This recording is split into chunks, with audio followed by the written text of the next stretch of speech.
now. Oh, And yes, we're you're like, live. yeah. Great. So, welcome everyone to Small Talks. And today is an absolute pleasure to have David on 99th episode. I was just telling him a day before, yesterday that this was supposed to be the 100th one and could have been super fun. But it's always the bad luck on the 99th. But I think this is a super lucky for us that we are having David on 99th episode. And so, David, like, first of all, thanks a lot for being on the podcast and appreciate it. So, I just want to sort of, quick, start things off the bat.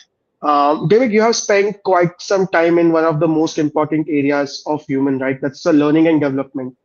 Right now, with AI coming in, there is a intense sort of requirement for us to fundamentally rethink how we learn and how we do things. Hmm. So, what's your current take on whatever is happening? How can someone make sense out of it right now? Wow, that's a big question, and I guess with big questions, I think it's important to go back to first principles, and I think first principles in learning are what is it that makes us human, or what is it that makes us a living organism, and what causes us to want to learn. So learning and growth is such an innate drive of human beings. Any living organism is to be a learning organism, and at its root, it's the not just the need to survive, but I love how Antonio Damasio describes it. So, he talks about maximizing the energy in the system, and so at its root. Our desire to learn and grow comes from just a drive to maximize the energy in our system. And AI really is the perfect example of that. So, Yeah. we have taken everything we've learned, at least, I want to get into this as well. When you told me what the topic was, I thought this was really important, at least in terms of our verbal mind, right? We've taken everything we've learned, and we've fed it into this machine mind, and now we're going to be able to offload. Our brains use a lot of energy, right? That's what uses most of the energy we feed ourselves, and we're now going to be able to offload really those verbal tasks. It's those verbal tasks that we can offload to the machine, and so what does that mean for us as a species, and what does that mean for us as learners? I think ultimately what it means is it frees us up to really connect with what it means to be human, which is or what it means to be a living creature, which is to have a body, to have emotions, to be connected with the earth. Ultimately, we're of the earth, and really it's this kind of confabulating verbal mind that keeps us from feeling separate from that. So, for me, that's the ultimate goal, to reconnect with our sense of connection with each other, with other animals, and with the earth from which we came, so to speak. Yeah. No, I like the what you mentioned, right? That maximizing the energy is the goal of every living creature. That how can we sort of become something more than what we are, right? And that innate drive sort of drive every living creature to do things on daily basis, even just for survival to thrive, right? So that's a spectrum, quite a big one. Yes. And I Big think that's a question. great, yeah, it's a great place to start, honestly. So yeah, Krishna, you want to take the next one? Yeah. So I now want to kind of take a further step back. Like David said, David's had like a really colorful career, right? He started with doing his BA in political science and theaters, right? And then he's had like an entire journey, and today he's kind of coaching people, right? David, if you could kind of take us through that journey, right? did you just stumble upon things, or it was planned, or in between while you were doing something you changed path? How did this entire journey unfold for you? Yeah, thanks, Krishna. I mean, what comes up for me when you say that is like I was a good Jewish boy, right? And my mother wanted me to be a lawyer. You know, good Jewish boys, at least of my age, were either doctors or lawyers. And Right. you know, I was great at debating at school. You know, we won the state mock trial competition 2 years in a row, beat all the private schools, which was exciting for us. We were a public school. And anyway, so I did my first year of my arts degree and then got into law school. And I remember sitting like distinctly, this is such a huge, like clear memory from my early adulthood, sitting in the lecture theatre. I think I was about 6 weeks in, and all of a sudden the song, "That's Not My Beautiful House, That's Not My Beautiful Car, That's Not My Beautiful Wife," the song started playing in my head, Talking Heads, and I was just like, yeah, what am I doing here? Like, this is I'm here because my mother wants me to be here, but I don't actually care about this. And so I started asking myself, well, what do I love? And you know, it's really what I love is just I'm insatiably curious about human beings and what makes them tick. And so really for me, theater or, you know, acting and writing is kind of one end of that spectrum, is a very personal end of that spectrum. And political science was a very kind of structural end of that spectrum. And really since that moment, and I want to name my privilege in this because not everyone gets the opportunity to do this, but as like a, you know, middle-class kid growing up in Australia, you know, you basically can do whatever you want. You know, there's a strong social net, safety net, and great education in Australia. So, you know, ever since that moment, I decided I'm not going to do anything that I'm not interested in. I'm not going to do anything that I don't love, because when you do what you love, you have more energy for what you do. And that means you can just do more, you know, produce more excellence, do more, do better, and enjoy it while you're doing it. I actually had a follow-up question on this, right, David? The biggest thing which most of the youngsters today deal with is they don't know how to judge what they're good at. Like a lot of times we're just clueless, right? How Mhm. does one actually figure that out, to be honest with you, right? Like for you to fail, you need to try something first, right? Mhm. How can a individual decide what all to experiment with? Is there some science? Is there some math which they can use for this? It's a great question, Krishna. So, you know, putting yourself in situations that have a feedback loop is super important. So, you know, you said you've got to try something and fail, and that's how we learn, right? That's the negative feedback signal that's so important. And then, you know, we also learn from the positive feedback signal.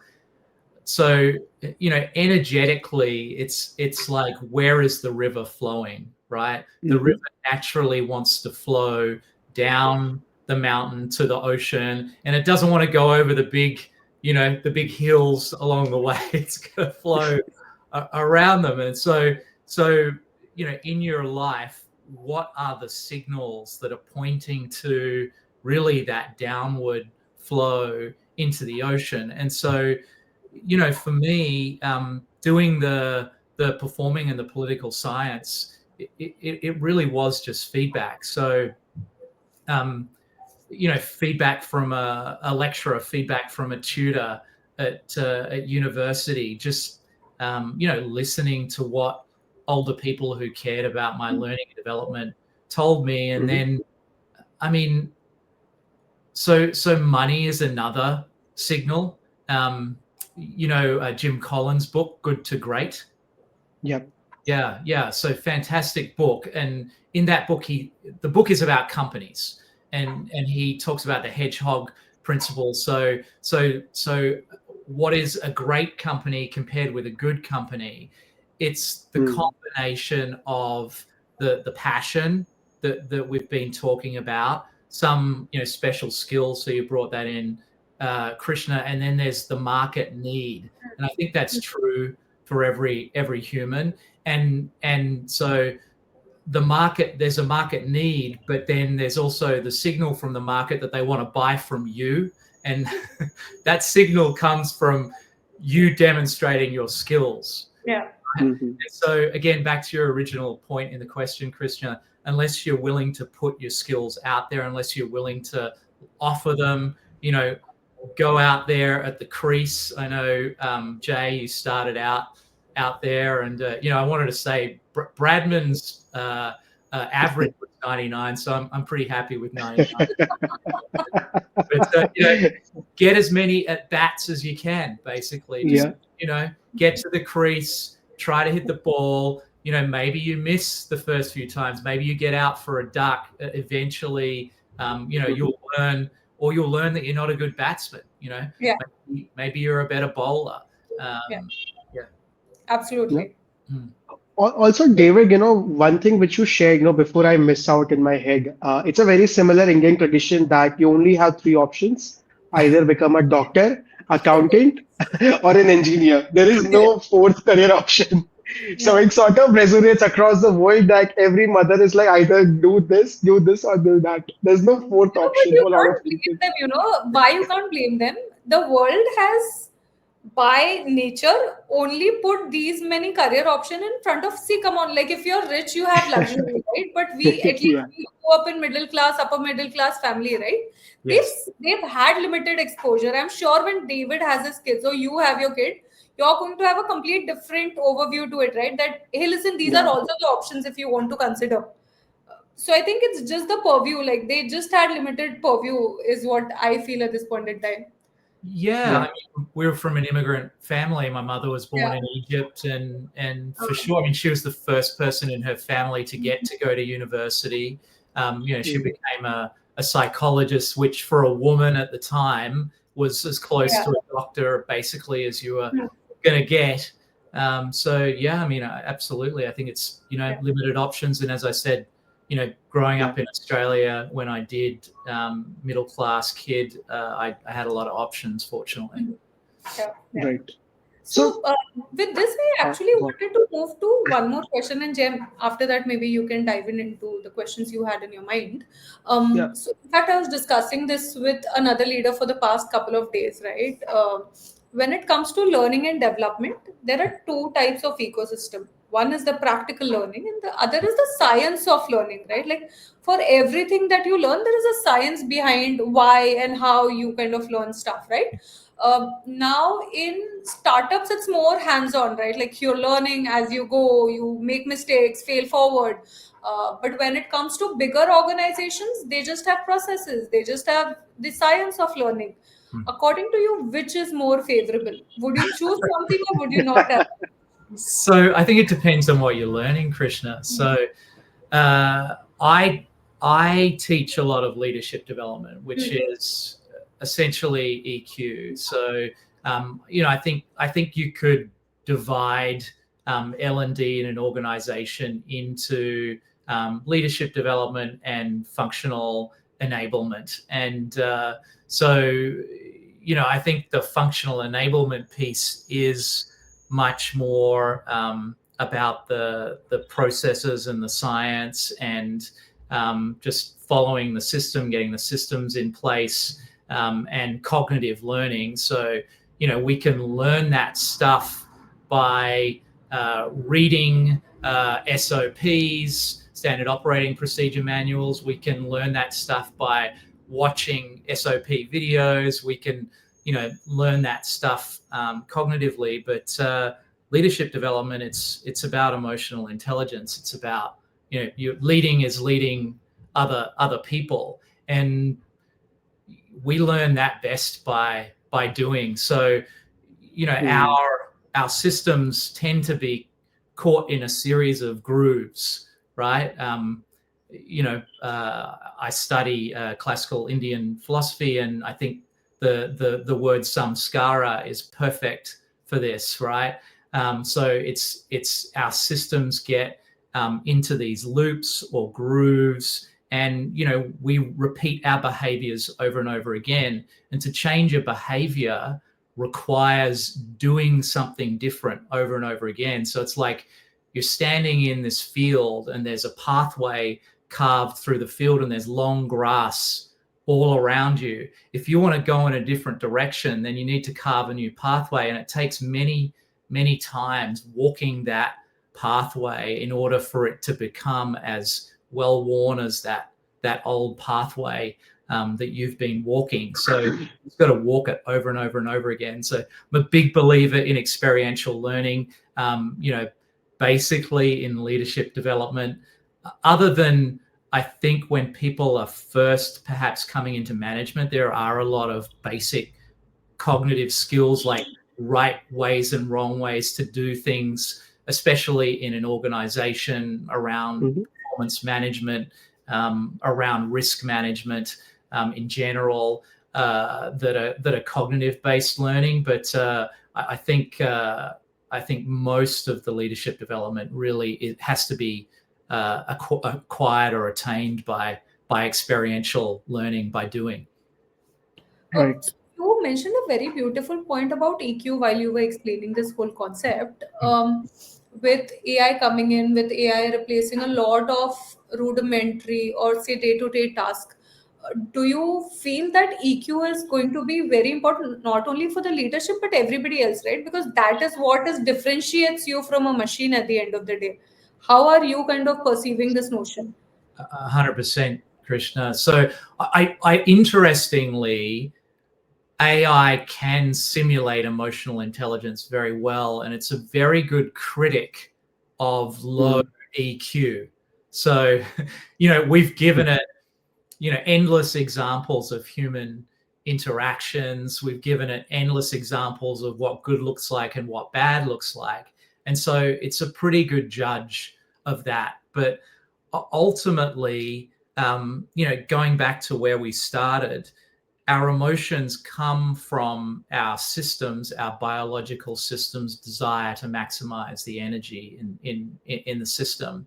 And so, as human beings, we feel each other because, the system isn't always, well, especially with humans, we're cooperative animals. And that's why we've been so successful. We've been able to cooperate at the scale of billions. So, we feel each other. And, at least we have not built a meat computer yet that can feel human emotions. And it's highly unlikely that we can represent what is it, like how many billions? I don't even know how many neurons. I can't remember off the top of my head, but, ridiculous number of neurons in our bodies. There are not, there's not enough computing power to do it. I mean, we're much better computers for emotional intelligence than a computer, at least, will ever be in my lifetime, I believe, anyway. Yeah. So, David, I have one small extension to the whole EQ question. Since you work with a lot of CXOs and CEOs, right? These are the people who are extremely driven by numbers, business metrics, and whatnot. There's always this quarter to quarter to quarter, like a life, right? Yes. How do you sort of incorporate the whole angle of EQ while working with these leaders? Because ultimately they are responsible for people at the end of the day, right? So how does this whole notion look like? Yeah, good question, Jay. So in knowledge work, it's all about your people. And so you want to maximize the creativity of your people. This is very different from factory work, which of course we're again starting to completely outsource to machines. So, it's funny. It seemed like robotics were ahead of artificial intelligence for a while, but now artificial intelligence has leapt ahead of robotics. But I mean, over the next generation-ish, we're going to outsource all of that to robots. So, we're all going to be knowledge workers. And any successful CEO in the knowledge work space understands that they need to maximize engagement, because the only way that you can actually get productivity from a knowledge worker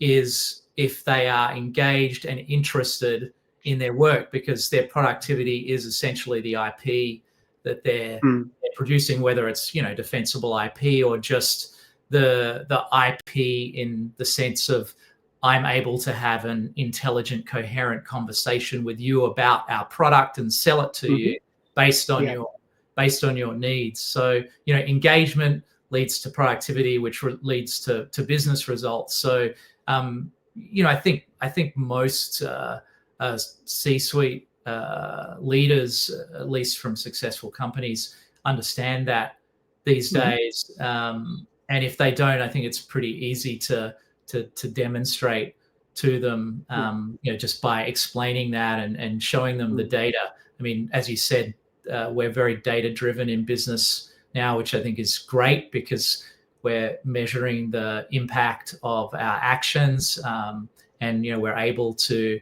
see whether we're having the intentional impact we want to have.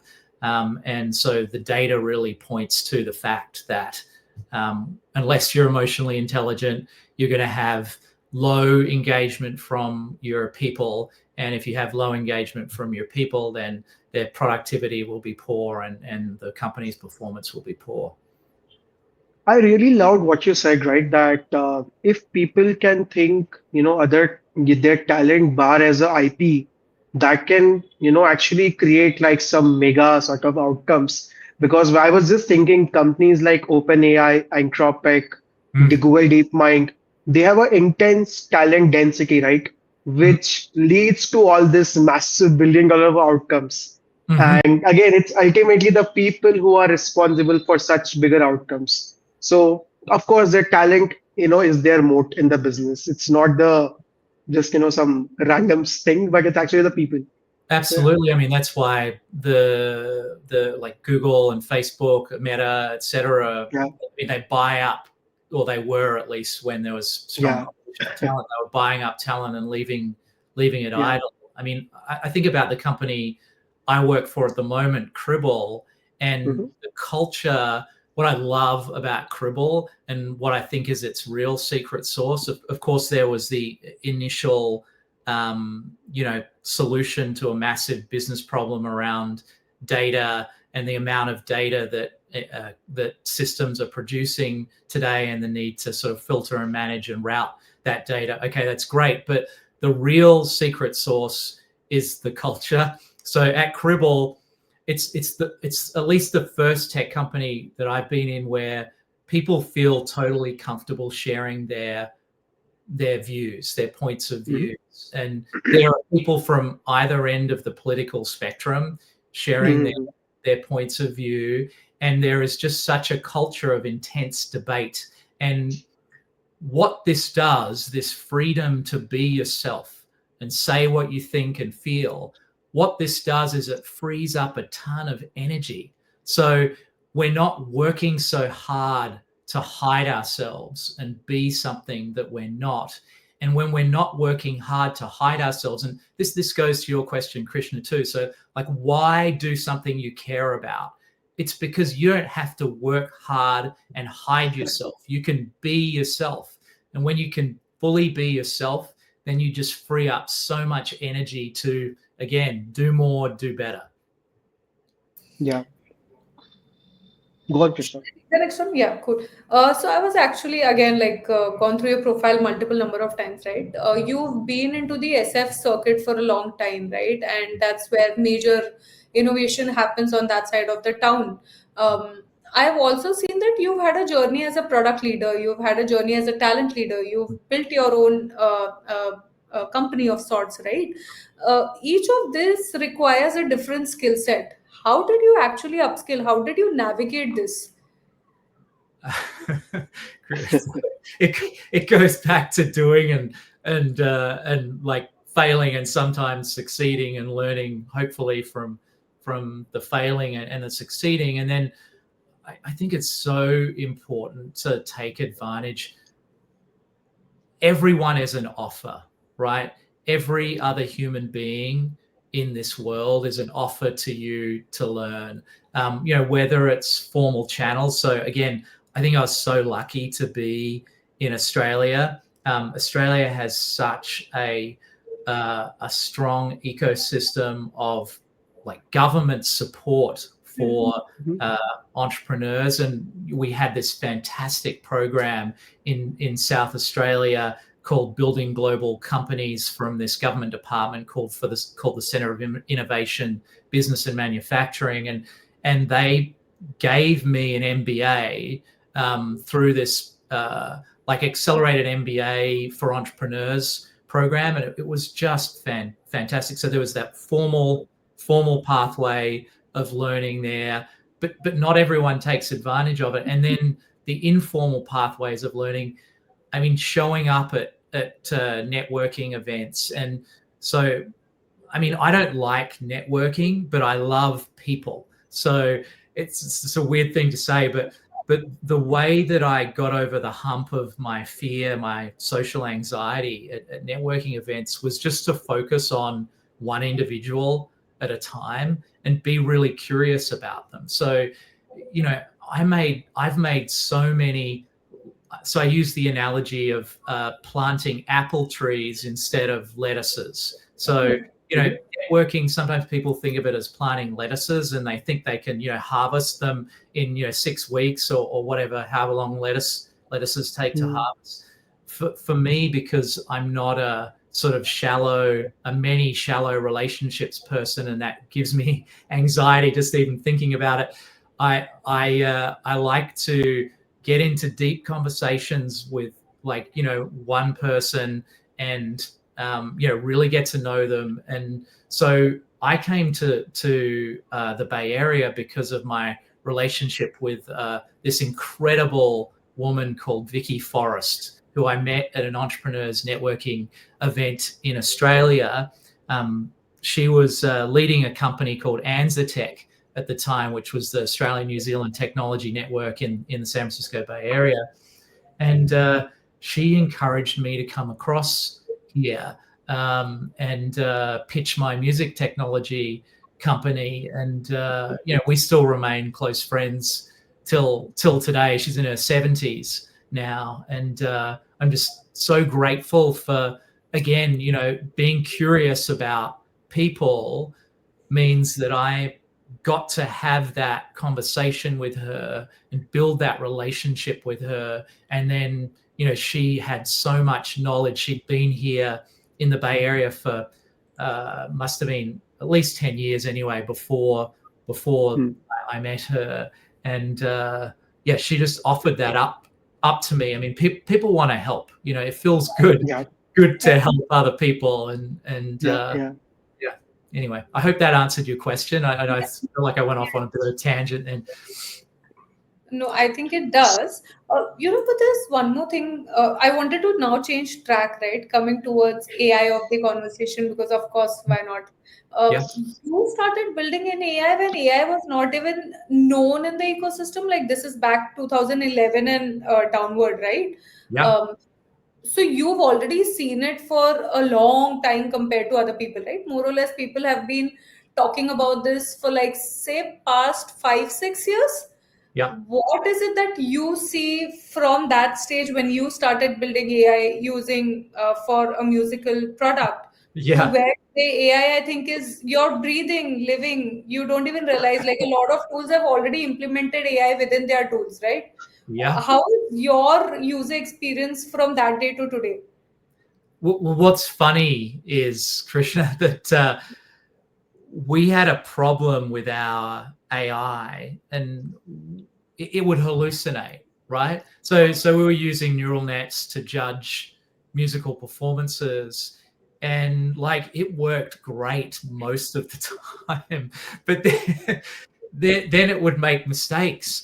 But our own biological neural networks, our physical neural networks in our bodies do that as well. They misfire, and we make mistakes. And so that was fascinating to me when the chat LLMs came out and were usable It was about 3 years ago now, when ChatGPT was launched. Yeah. That was fascinating to me to see that. That made me feel a lot better about what we built back in the mid 2000s. So, we started building that, in 2002, and through to 2009. So the neural nets work just like our neural networks do. It's just like firing in response, getting excited in response to a pattern that they've been trained to get excited by, right? And sometimes they misfire. Sometimes the wrong neural network or neurons fire, and sometimes they fire in the wrong way. So that to me was really funny and interesting. And then I guess what have I learned more recently? So, I mean, a lot of what I've learned recently is about what human beings want and how we want to interact with the AI. So at New Level Work, we built a bunch of different agents. So we were experimenting with how do we leverage AI for leadership development. And the first AI we built was like the first AI everyone built. It was like a Q&A bot. It leveraged our knowledge base, and it answered questions. It was fine. People liked it. It was better than searching our content. It came up with relevant answers and put them in the context of the question. Great, fantastic. People like that. It's a better search engine. And then the next thing we tried to build was on our core expertise. So our core expertise at New Level Work was coaching in business, executive coaching, and especially in that middle layer of management. And so we built this coach, and actually the coach worked really, really well. People thought it was a great coach, but people didn't want to use it. Yeah. So here's the thing about coaching. Coaching isn't just a fantastic coach who knows how to coach really well. It's being held by another human being in relationship, and experiencing that human being holding you and growing you and developing you and in service of you. And that experience, I think, really transfers then for the leader onto their people. And if they learn, and this was really the secret sauce of New Level Work, was teaching coach-like behaviors and mindsets to leaders. If people can learn how to show up like that for their people, if their people really feel like they care about them and they want them to learn and grow and develop in their careers, then their people will do anything. They'll walk on hot coals for them. But yes, that was super interesting. No one wanted the AI coach, but one experiment that really, I think, has a lot of legs that we didn't, get as far as we could have. And this is where I really believe the whole AI and learning space needs to go, I guess is a way of saying it, is we built this facilitator bot, I guess you could call it. And this facilitator was trained to facilitate our training sessions, which were context-based experiential learning workshops. But it was trained to do that in a hyper-personalized one-on-one way. And so it would adapt to the context of the individual that it was working with. So that individual would get to experience these experiential learning moments that were tailored perfectly for them. So, I mean, that for me is the potential of AI in learning. And then the other side is in measuring the impact. Anyway, I know I've talked for a while, so I don't know, what do you think about all of that? Makes sense, like what you said, that's exactly what we did as well, right? I think everybody else is doing that. The first thing you want to do is you build like an intranet, like a better search engine for your people, right? Mm. But I think the clock is stuck there for a lot of people. What you just spoke is only 1% of the audience who might have experienced it or would have understood it, right? So I think AI and L&D together is going to have like a very crazy future. And you fortunately have the first hand seat of this view, right? If you could actually give the audience a overview of how you think L&D is going to change with AI, that would also kind of definitely help people just have a sneak peek at the future. Yeah, for sure. So at one end you have like data, right? So I mean, AI is fantastic at taking in a ton of data and synthesizing it. Yeah. So it can see what's happening at a whole organizational level. It can see what's happening at the team level, and it can see what's happening at the individual level. It Mhm. knows, what the organization's goals are. It knows what its strengths and weaknesses are. It knows what its opportunities and threats are. It knows the same for the team, for the individual. And so what it can do is it knows what learning is going to maximize outcomes for all three levels of that system, Yeah. right? For the Mhm. individual, for the team, and for the whole organization. And so it can push learning opportunities or steer the learner in directions that are most beneficial for themselves as well as their employer, which I think is like that in and of itself is massive. That alignment is often in coaching there's a misalignment between what the individual wants and what the organization wants, and especially when you're bringing in an outside coach. The outside coach doesn't have the organizational context. Well, now there is this potential at the start for absolute alignment. So that's one thing. So the data in. Then the next thing is what I was just talking about. So those hyper personalized learning experiences. So instead of me and you Jay and you Krishna sitting in a classroom together, and the teacher or facilitator having to teach in a way that is general enough that all of us are going to get it, they can now, the AI can just teach to me, and it can teach exactly the way that I need it. Not only can it teach based on this data, it can adapt in real time based on just me.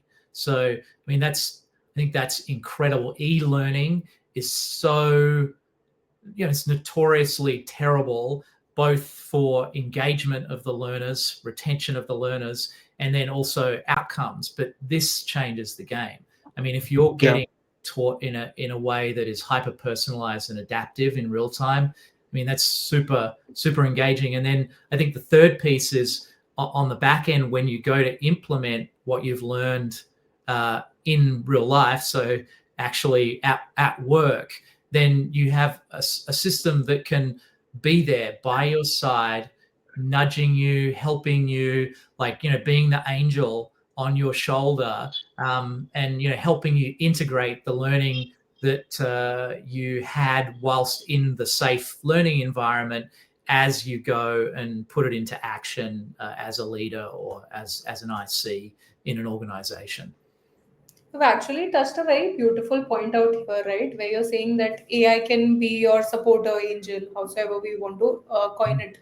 With this, one of the biggest questions which I and Jack keep asking a lot of people is, where do you think education is heading as a whole, right? Because first, it was like a person had knowledge and the person's passing it on to you. But now, knowledge is just easily available for everybody, right?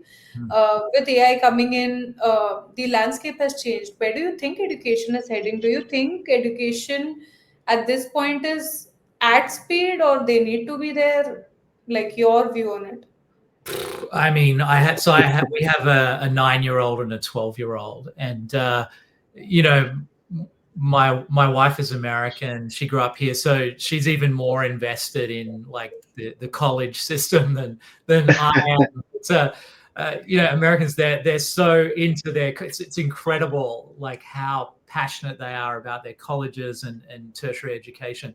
And I mean, there's got to be a massive change in that. I guess I go back to Plutarch. So the mind is not a vessel to be filled, it's a fire to be kindled. And so for these organizations, these universities, to make the transition into this world where the knowledge is 100% available 100% of the time, in exactly the way you need it,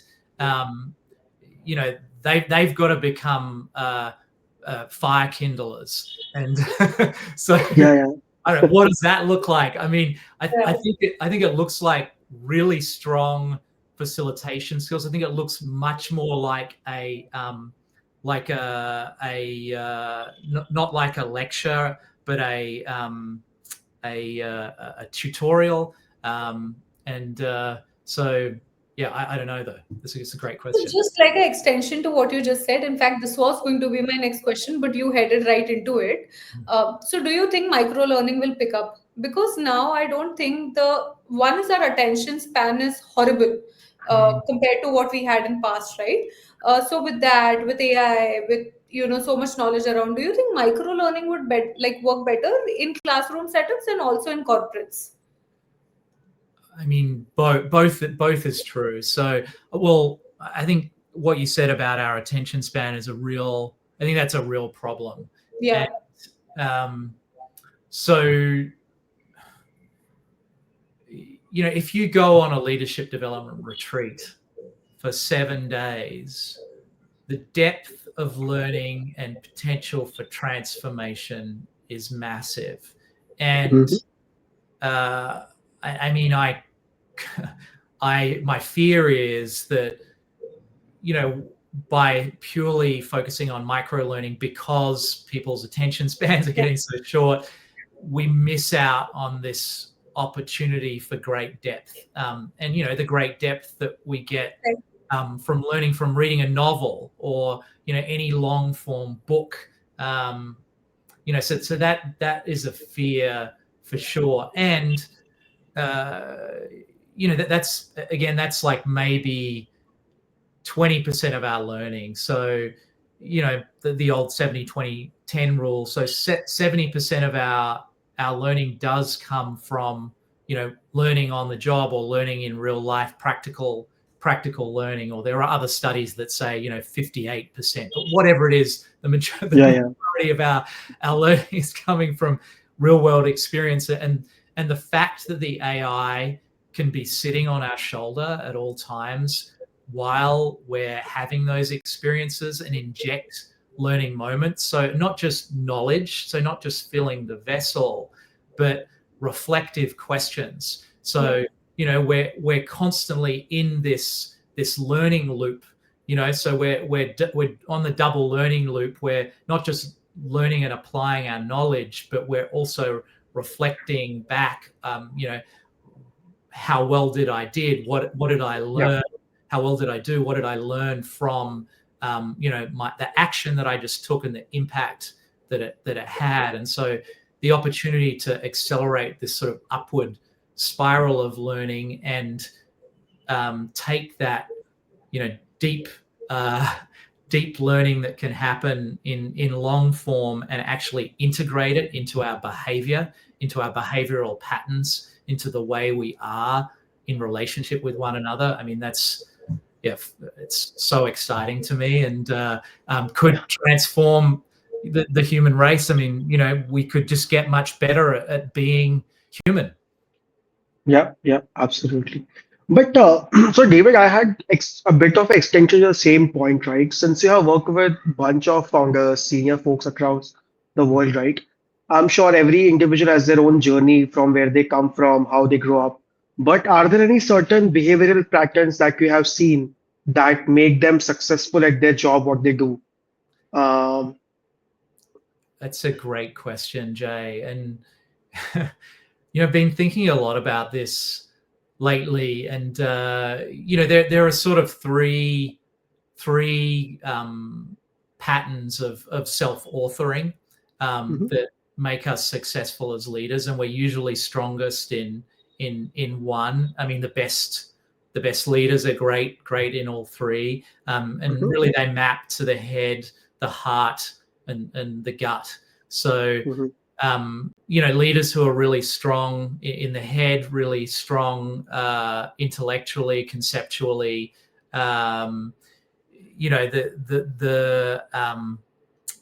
there's obviously the ability to see systems and to diagnose problems and to apply complex solutions to complex problems.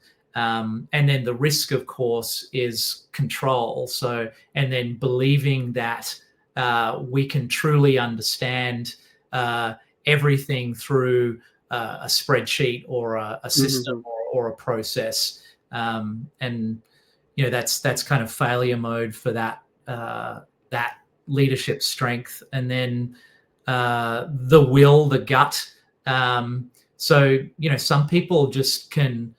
Some people are relentless. My 12-year-old is like that. He has inexhaustible will.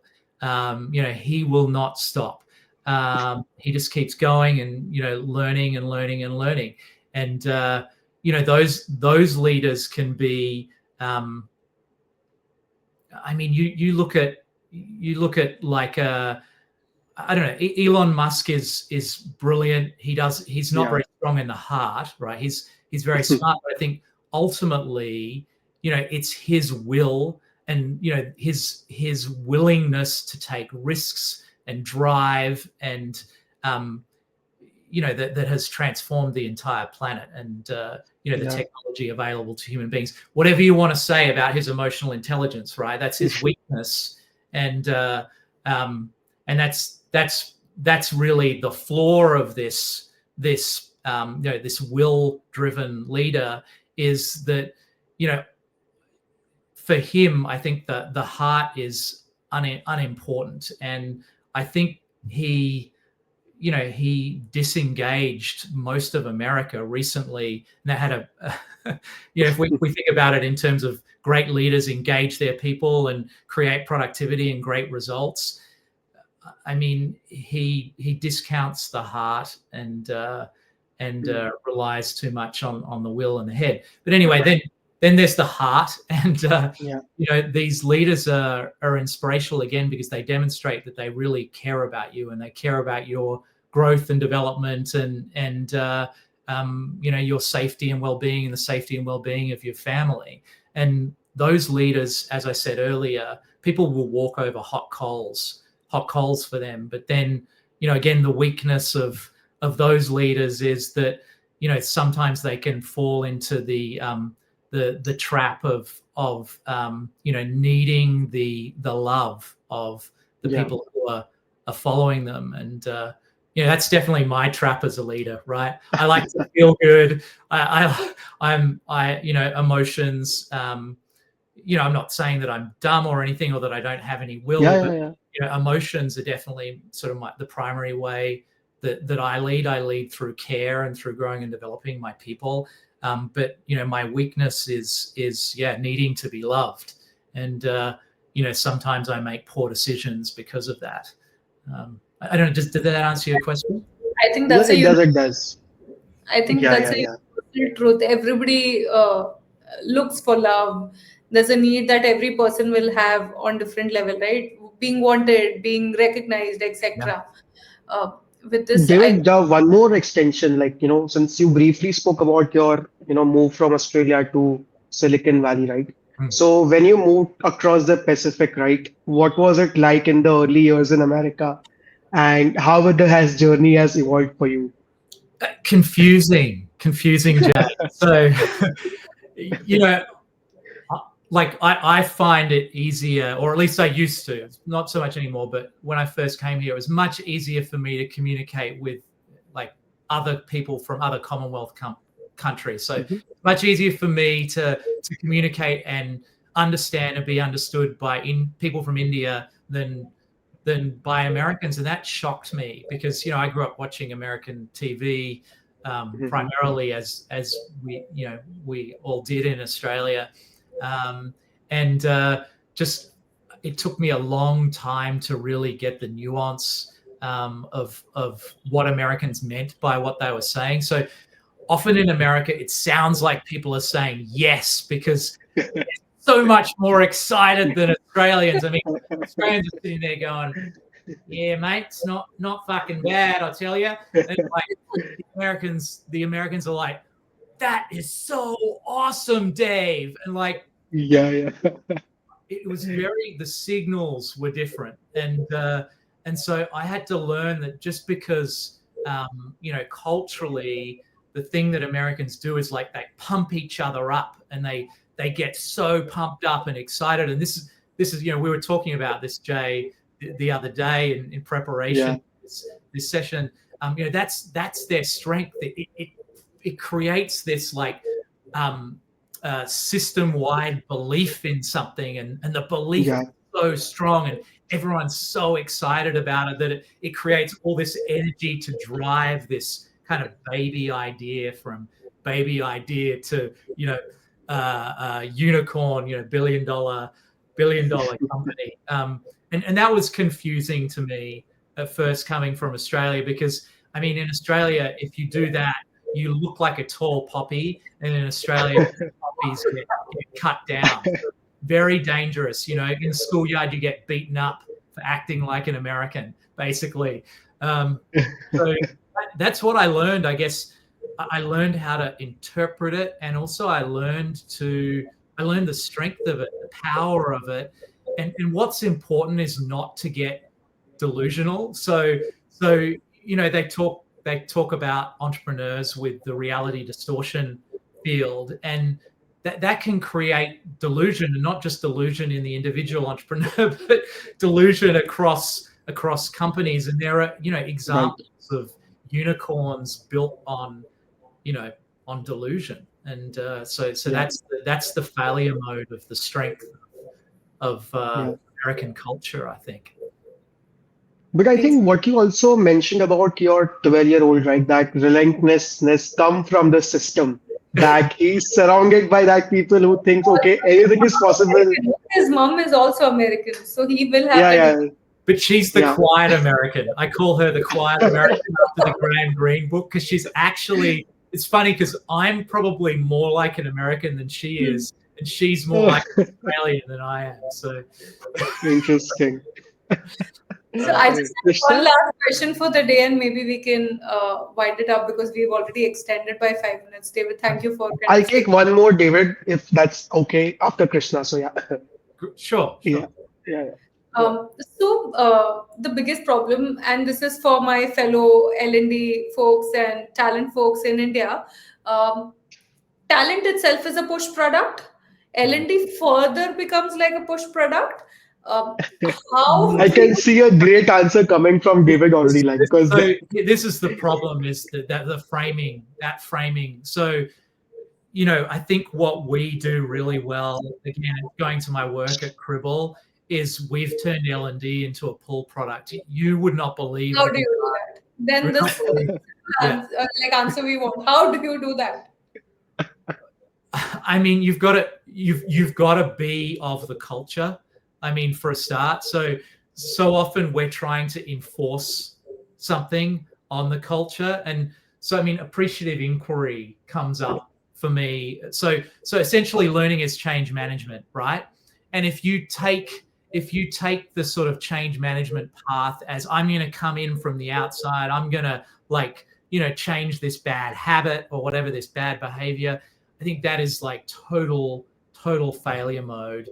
Like trying to command and control, it's like, I mean, that's the old way. Maybe that worked in kind of industrial settings, but in knowledge work, we need to come in, we need to operate in the mode of appreciative inquiry. We need to ask what's working and why is it working, and how can we, really reinforce what is working. And so, at Cribble, we have a culture that is working. As I was saying before, it's a culture where people speak their minds, and people can show up as themselves at work. And I mean, that has negative impacts as well sometimes. Okay, so it's not like nothing is perfect. All the time, our greatest strengths are also our kryptonite.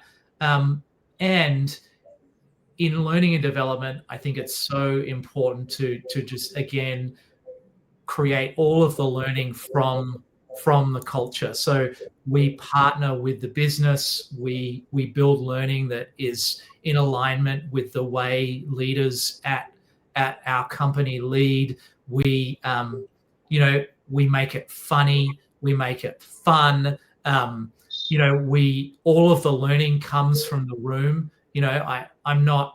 I do so little teaching at Cribble. It's just so fun. It's like I'm just gauging the room in a conversation, and all the learning is coming from them. And I think, again, it comes from a core belief that learning needs to be pulled, and that actually the learners know more than you do about what they ultimately need to learn. And it's not that each individual knows more than you do, but as a system, that group of learners knows more than you do about what you're trying to teach.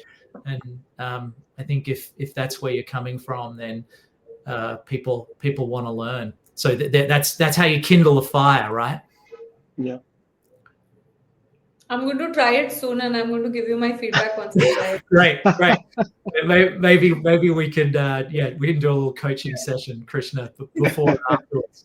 Yeah. So David, I have two quick questions, and we can close it for the day. So one is that since you had sort of very diverse career of sorts, right? Diverse experiences, diverse set of people.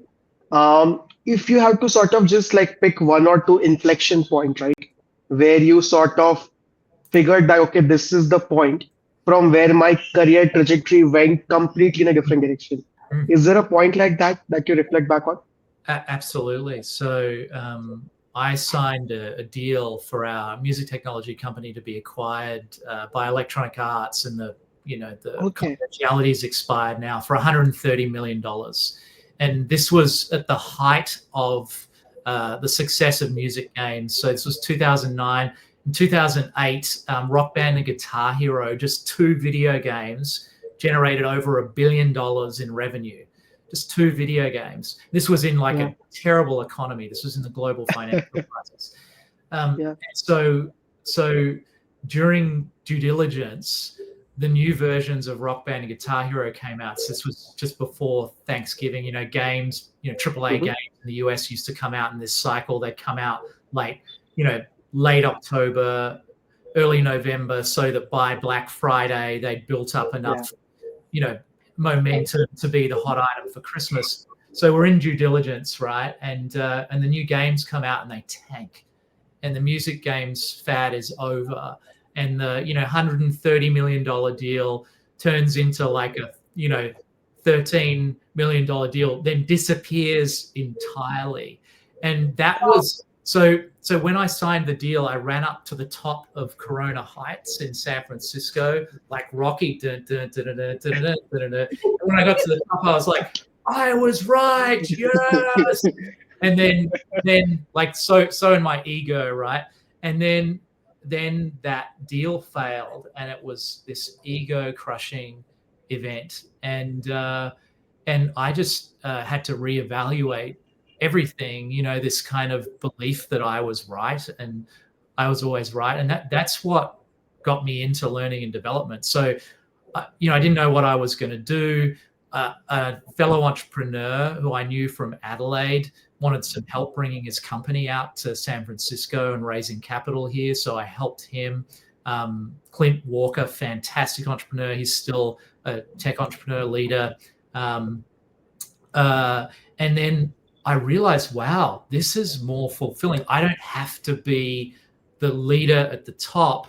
This like helping other people and, helping them grow and develop and succeed, that gives me so much joy. And that was like the lights on moment in my life. I was unhappy even when I was succeeding as an entrepreneur. I was like just driving myself into the ground and driving everyone else around me into the ground, and just the joy of getting to love and grow another human being, that transformed my career, and that's what I've been doing ever since, and that's what I want to do for the rest of my life. I never want to retire. No, this is such a beautiful story, right? People would not sort of guess while they look you from far, right? Everything looks great on paper, and people would assume, oh, he just got it pretty easily, right? But this is the part of the career, like a lot of people might not know about. And I think with this, the final question for the day, David. Since you have been through ups and downs in your life, right? You have learned certain things hard way in your career. If there is a somebody who's 23, 24 today, what would be piece of advice that two, three things they should try early on versus learning very late in the life? I mean, I think it's really where we started. So what do you enjoy? What do you desire to do? Like, Yeah, what are you good at? And like what serves other people? If you can find something that meets those three criteria, and the way we find it is by trying. So we just yeah, have to try lots of things. We unfortunately have to fail. So I guess if we bring it down to everything, I mean, it's not comfortable with failure, because I don't think, I mean, at least for me, failure never feels good, right? yeah, I mean, for some people, they they can get comfortable with failure. For me, failure has never felt good, but at least get used to it, and get used to the sometimes devastating feeling of failure, because the more, especially when you're young, the more risks you can take, and the more you can like swing for the fences and try different things, the more you're going to learn quickly, and the more you're going to accelerate your yeah. career, and learn what you love, and create a long career that you love, and is also an economic engine for you and your family. Yeah, yeah.